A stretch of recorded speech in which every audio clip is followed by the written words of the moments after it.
Salut à toi, c'est Florian de la Start University. On se retrouve pour un nouveau game guide sur Orori PVP Tactics. Et aujourd'hui, on va parler d'NFTs. On va décortiquer ensemble les différentes statistiques qui composent un NFT.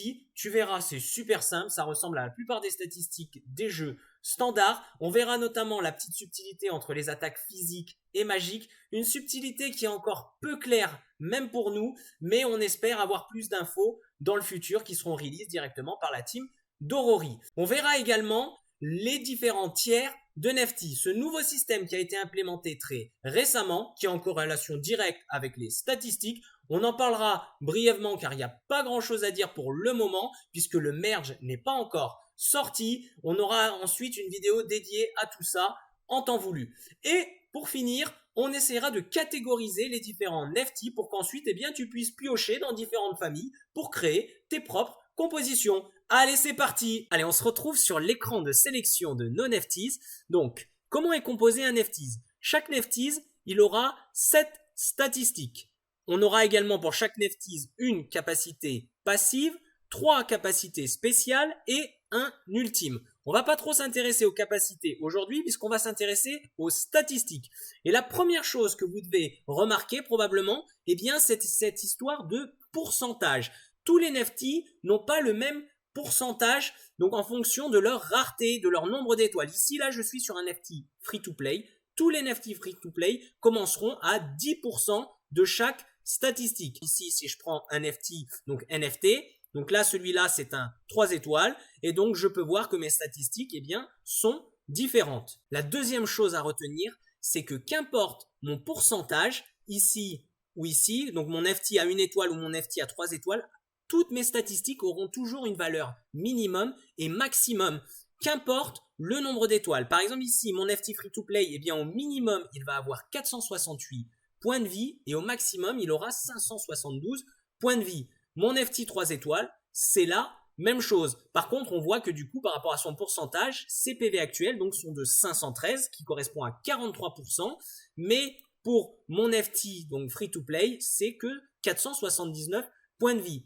Par contre, c'est propre à chaque NFT, c'est-à-dire que mon Dynobit, lui, il va avoir un minimum différent. C'est un tank, donc forcément, son minimum de points de vie, il est de 608 et son maximum, il est de 743. Alors un petit mot sur ce système de rareté, donc ce nouveau système, donc il y a différentes étoiles et en fonction de ces étoiles, en fait, ça correspond à une rareté. Les étoiles, c'est simplement pour voir très rapidement la rareté. Donc on a du commun, du uncommon, rare, épique, légendaire, comme dans la plupart des jeux. Donc je rentre pas trop dans les détails, mais tu vas pouvoir retrouver donc la corrélation avec les statistiques. Donc un NFT commun, c'est un NFT qui a en moyenne ses statistiques entre 0% et 20% de moyenne, d'average.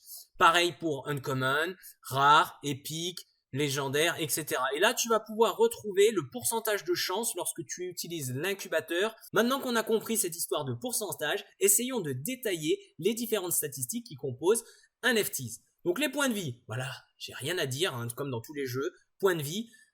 Soyons honnêtes, plus tu en as, mieux c'est. Donc dans la plupart des cas, que tu sois un tank ou un DPS, bien sûr, si tu as un DPS déjà avec peu de points de vie base, ça changera pas énormément de choses, mais on en veut toujours. C'est toujours bien d'avoir plus de points de vie parce que des fois, ça peut être le petit point de vie en plus qui va te faire résister à un combo ou éviter de mourir sur une attaque. Ensuite, on a l'initiative. Donc, on n'a pas encore fait la vidéo dédiée aux unités de temps. On pourra en parler plus en profondeur ici, mais ce qu'il faut surtout te dire, c'est que l'initiative, c'est la statistique qui va déjà te permettre de savoir lequel de tes NFT par rapport à ceux de ton adversaire va jouer en premier.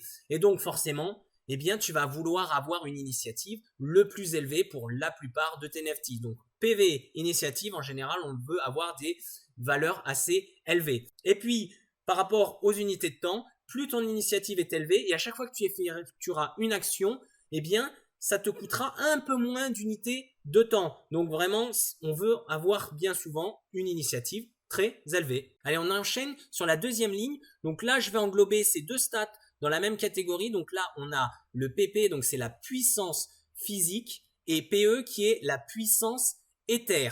Donc ça, il faut voir ça simplement. Ça, c'est des dégâts physiques et ça, c'est des dégâts magiques. Et donc, en fait, chaque Nefties, en fonction eh bien, de leur capacité, de leur sort, par exemple ici un Bite Beat, eh bien, on voit que c'est un combattant au corps à corps qui va griffer ses adversaires, donc ces attaques qui vont griffer ces attaques de base, eh bien, c'est principalement de la puissance physique. Par contre, on sait que là, il va drainer les points de vie, et bien forcément, cette attaque-là, ce sera de la puissance magique, de la puissance d'éther. Alors malheureusement, il n'existe pas de système in-game qui te dit quelle attaque va être utilisée la force physique, quelle attaque va utiliser la puissance de l'éther.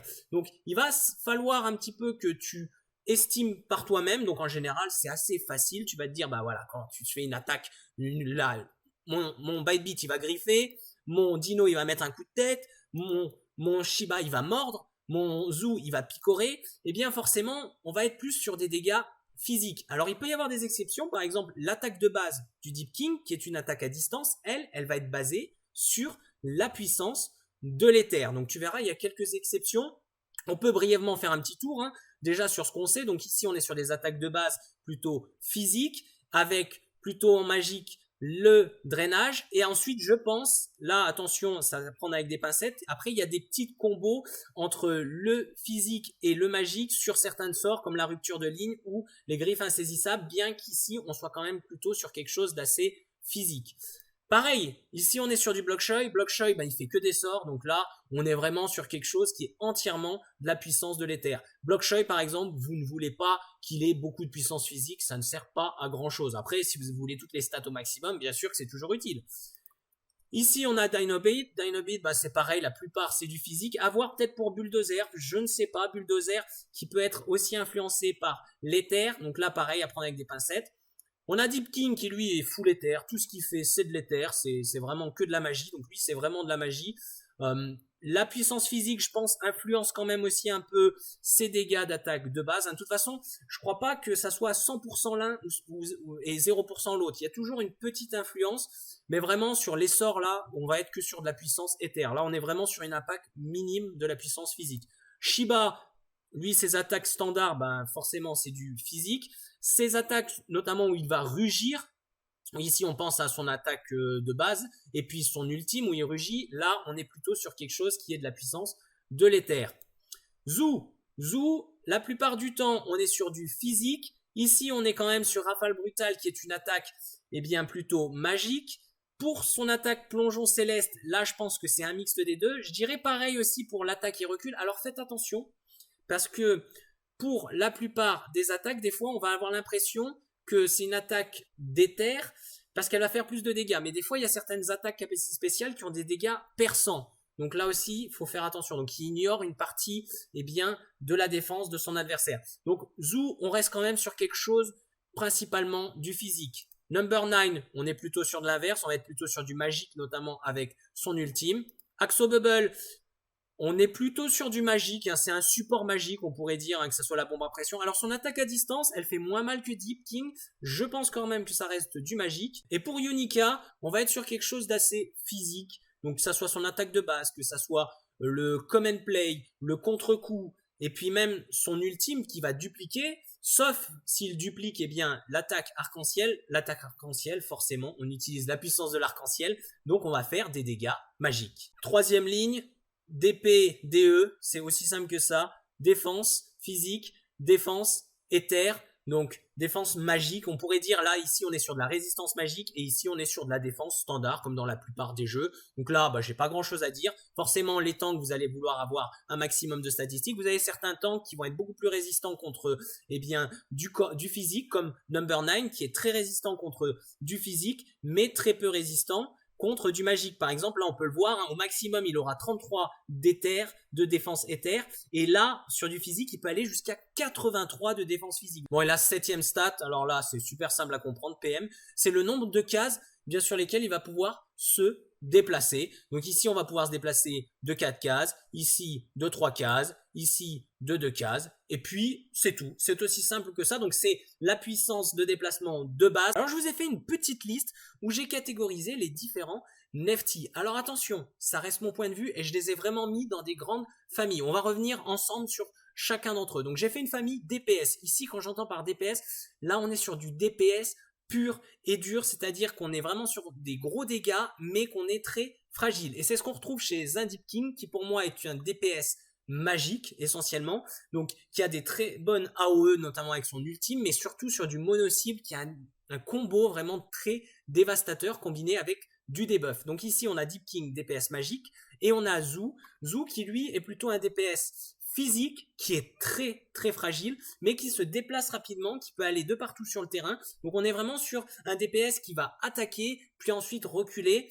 Donc là, ces deux-là, on est vraiment sur du fragile et deux très gros DPS. Et ensuite les briseurs, donc pour moi, d'ailleurs comme dans le jeu, c'est un petit peu, c'est les combattants on peut dire, ce sont des DPS qui ont de très bons dégâts mais qui en plus sont quand même un minimum résistants. Et sur cela, en plus par rapport à leur kit, eh bien ils font que ce sont des DPS qui sont très puissants en late game, notamment ici avec Bybit et le Chadrénaline en français, et Yunica qui bénéficie énormément de dégâts lorsqu'elle a beaucoup de points de hype et qu'elle peut enchaîner son attaque, eh bien encore et encore et encore.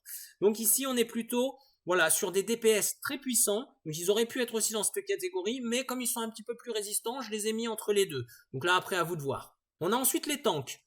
Dynobit, c'est vraiment le tank par excellence, donc là il a tout à fait sa place. Maintenant pour les deux autres, Number 9 et Shiba, il aurait peut-être fallu faire une catégorie, ils sont à la fois entre les supports et entre les brisers et entre les tanks, je trouve un petit peu. Parce que Number 9, on a vraiment un combattant qui va pouvoir se déplacer partout sur le plateau, debuff ses adversaires, donc avec un petit côté support, et les effrayer. On a quand même son jumpscare qui fait des dégâts, bien quand on a une bonne puissance en éther, pas si mauvais que ça. Donc Number 9 qui est plutôt, je le verrais bien comme un tank support, le jeu le catégorise comme un combattant, donc eux ils iraient plutôt vers la catégorie Breezer. Donc après à vous de voir. Et Shiba qui est là pour protéger ses alliés, un peu comme un gardien. Donc ici on est sur un tank pour moi beaucoup plus support, avec des sorts qui permettent de repousser les adversaires, des sorts qui permettent de protéger ses adversaires. Il a quand même des petits dégâts, alors ouais, ils sont pas ouf ces dégâts, donc vraiment je pense pas qu'il ait sa place dans les briseurs ou les DPS, mais par contre bon, dans les tanks, il est quand même relativement tanky, donc voilà, c'est pour ça que je les ai mis tous les deux dans la catégorie tank, mais on est d'accord, comparé à Dynobit, ils sont bien moins tanky. Et parmi les supports, eh bien, j'ai mis Blockshoy, alors là, il n'y a rien à redire, c'est vraiment le support par excellence, son kit de sort est entièrement support, ses dégâts sont ridicules, vraiment, c'est le support pur et dur, il ne sert qu'à ça, en plus il est fragile, donc il faut le protéger, mais il est quand même moins fragile que nos DPS super squishy. Et on a Axo Bubble qui lui aussi est fragile, donc c'est un support un peu plus magique, parce qu'il a quand même des petits dégâts. Il peut être utile, son attaque de base à distance est plutôt sympa, même si on va souvent s'en servir pour repousser les adversaires et pour leur faire perdre des time units. Il a aussi un kit qui fait un bon support avec son dôme et puis ses bubbles qu'il va utiliser pour stun ou repousser des adversaires. Et bien c'est tout pour la vidéo d'aujourd'hui. J'espère qu'elle t'a plu. Si c'est le cas, n'hésite pas à liker et à t'abonner. Et sinon, on se dit à très vite pour du Aurori.